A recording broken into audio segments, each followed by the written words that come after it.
السلام علیکم ناظرین، میں محمد اسلم حسین سیاست کی عالمی خبروں میں آپ سب کا استقبال کرتا ہوں۔ شام کی نئی انتظامیہ نے ایران سے شامی عوام کے ارادے کا احترام کرنے کی اپیل کی ہے۔ شام عبوری حکومت کے وزیر خارجہ اسد حسن شہیبانی نے social media plate form x سے موضوع سے متعلق بیان جاری کیا۔ انہوں نے کہا کہ ایران کو شامی عوام کے ارادے، ملک کی خود مختاری اور زمینی سالمیت کا احترام کرنا چاہیے۔ ہم ایران کو شام میں افراتفری پھیلانے سے پرہیز کرنے کی تنبیہ کرتے ہیں اور حالیہ بیانات کے نتائج کا ذمہ دار بھی خود اسی کو ٹھہراتے ہیں۔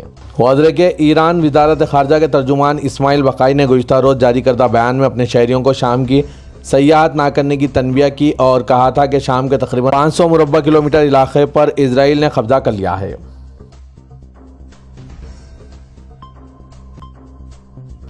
عالمی ادارے صحت نے شام میں حفظان صحت کی ضروریات کو پورا کرنے کے لیے $56 ملین کی ہنگامی امدادی مہم کا آغاز کیا ہے۔ WHO کی جانب سے جاری کردہ تحریری بیان میں کہا گیا کہ شام 8 دسمبر کو بشار الاسد کی حکومت کے خاتمے کے بعد ایک اہم موڑ پر ہیں۔ بیان میں کہا گیا کہ WHO نے برسوں کے تنازعات سے متاثرہ شامیوں کی صحت کی فوری ضروریات کو پورا کرنے کی خاطر $56 ملین کی ہنگامی امدادی مہم شروع کی ہے۔ بتایا گیا ہے کہ WHO کی مہم کا مقصد انسانی بحران کا حل تلاش کرنا اور بحالی کی بنیاد کو تشکیل دینا ہے۔ بیان میں کہا گیا ہے کہ اگلے 6 مہینوں کے دوران عالمی ادارہ صحت اپنے شراکت داروں کے ہمراہ موجودہ کٹھن حالات سے نبرو آزما ہونے، ضروری خدمات کے تسلسل، وبا کی روک تھام، مریضوں کی منتقلی اور نظام صحت کو مضبوط بنانے پر توجہ مرکوز رکھے گا۔ اس بات پر زور دیا گیا ہے کہ ادارہ ہنگامی طبی سامان اور خدمات کی فراہمی کے لیے ترک شہر غازی انتیپ میں اپنے مرکز کا استعمال جاری رکھے گا۔ بیان میں ادارے کے غازی انتیپ میں ہنگامی حالات امور کی لیڈر روزا کرسٹیانی کے خیالات کو بھی جگہ دی گئی ہے، جس میں انہوں نے کہا ہے کہ یہ مرکز ترکیہ سے اندازے کے مطابق 50 لاکھ شامیوں تک پہنچائی جانے والی امداد کو مربوط کرتا ہے۔ یہ مرکز اس بات کو یقینی بناتا ہے کہ ذہنی صدمے کی بحالی، ویکسینیشن اور زچگی جیسی خدمات فراہم کی جائے۔ یہ رسائی مشکل ہونے والے علاقوں تک بھی امداد پہنچا رہے ہیں۔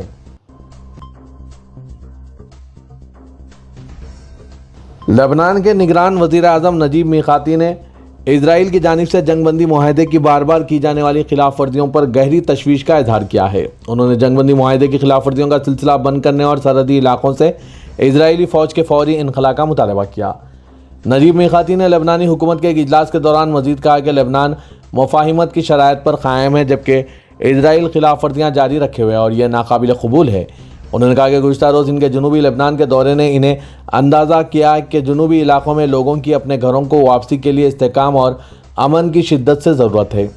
اس اجلاس میں لبنانی فوج کے کمانڈر جنرل جوزف آن اور جنوبی لبنان میں جنگ بندی کی نگرانی کرنے والی ٹیکنیکی کمیٹی کے چیئرمین امریکی جنرل جیسپر جیفرز، کمیٹی کے رکن فرانسیسی جنرل گیلیوم پونچن، لبنانی فوج میں جنوبی لتانی سیکٹر کے بریگیڈیئر جنرل ایڈگرلنڈز اور جنوب میں کام کرنے والی بین الاقوامی افواج کے کمانڈر جنرل موجود تھے۔ اجلاس کے دوران میقاتی نے کمیٹی سے مطالبہ کیا کہ اسرائیل پر جنگ بندی کی شرائط پر عمل درآمد کے لیے دباؤ ڈالا جائے۔ انہوں نے لبنان کے مقبوضہ علاقوں سے اسرائیلی فوج کے فوری انخلاء پر زور دیتے ہوئے جنگ بندی معاہدے کی خلاف ورزیاں بند کرنے کا مطالبہ کیا۔ یہ کمیٹی فوج کے ساتھ پدرپا ملاقاتوں میں اٹھائے گئے مسائل پر بات چیت جاری رکھے گی اور نئے سال کے آغاز پر اپنا باقاعدہ اجلاس منعقد کرے گی۔ متعلقہ سیاق و سباق میں اسرائیلی فوج نے کہا ہے کہ اس نے جنوبی لبنان میں حزب اللہ کے لیے مختلف اقسام کے 84,000 سے زیادہ ہتھیار ضبط کیے ہیں۔ ان میں سے زیادہ تر گھروں کے اندر، آگے اور نیچے سویلین علاقوں سے پائے گئے ہیں۔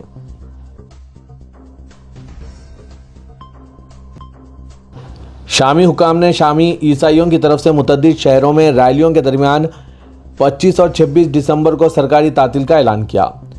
ان دنوں کیتھولک کرسمس منایا جاتا ہے۔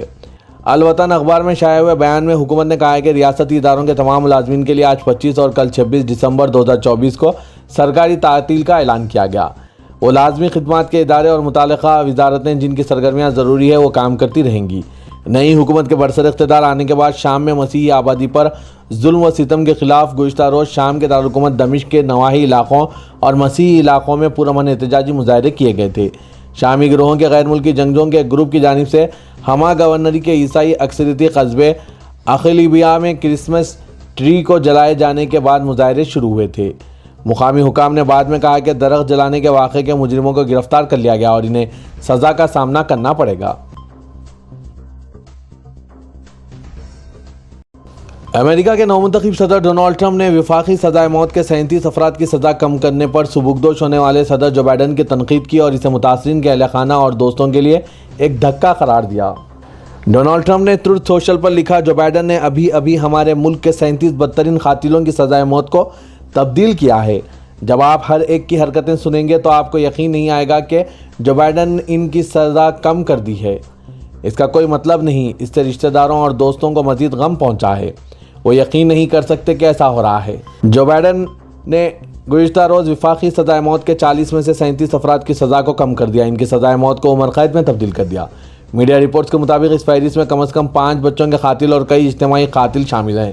اپنے بیان میں جو بائیڈن نے زور دے کر کہا کہ وہ ان قاتلوں کی مذمت کرتے ہیں، ان کی قابل مذمت حرکتوں کے متاثرین کے لیے دکھ کا اظہار کرتے ہیں اور ان تمام خاندانوں کے لیے غمزدہ ہیں جنہیں ناقابل تصور اور ناقابل تلافی نقصان پہنچا ہے۔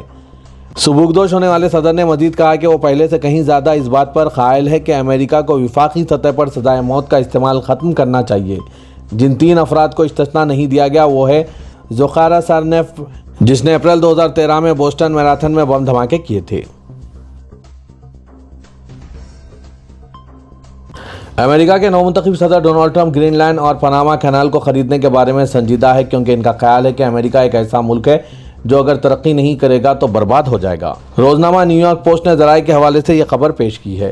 آنے والے امریکی سربراہ کے قریبی ذرائع نے کہا، ٹرمپ کا خیال ہے کہ جو سلطنتیں ترقی نہیں کرتی ہے وہ ناکام ہونا شروع ہو جاتی ہے۔ وہ تاریخ کا طالب علم ہے اور یہ مکاتب فکر میں سے ایک ہے۔ وہ دراصل ماضی کے صدور کی حمایت کرتے ہیں جو بر اعظم میں توسیع کے قائل تھے۔ وہ جانتے ہیں کہ یہ وراثتی شے ہے جسے سیاسی مخالفت سے بگاڑا یا چھینا نہیں جا سکتا، جبکہ ایک دیگر اہلکار نے کہا کہ وہ اس معاملے پر 100% سنجیدہ ہیں۔ ذرائع نے بتایا کہ ڈونالڈ ٹرمپ کے پچھلے دور میں بھی ان کی انتظامیہ نے در حقیقت اس مسئلے کو حل کرنے کا اقدام کیا تھا، جس میں خریداری کے طریقوں کا تعین اور اثاثوں کی شناخت شامل ہے جو ممکنہ طور پر لین دین میں استعمال ہو سکتے ہیں۔ آذربائیجان سے روس جانے والے مسافر طیارہ قزاقستان کے شہر اکتاؤ کے قریب گر کر تباہ ہو گیا، جس میں 66 مسافر اور عملے کے 5 افراد سوار تھے۔ قزاقستان میں حکام نے کہا ہے کہ حادثے میں 32 افراد زندہ بچ گئے ہیں۔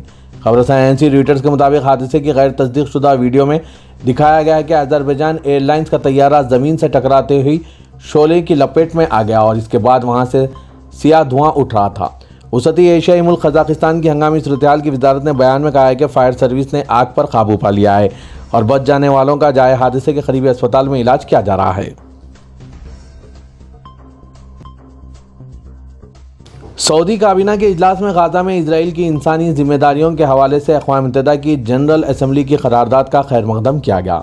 سعودی خبر رساں ایجنسی ایس پی اے کے مطابق کابینہ کا اجلاس آج ریاض میں شاہ سلمان بن عبدالعزیز کی زیر صدارت منعقد ہوا۔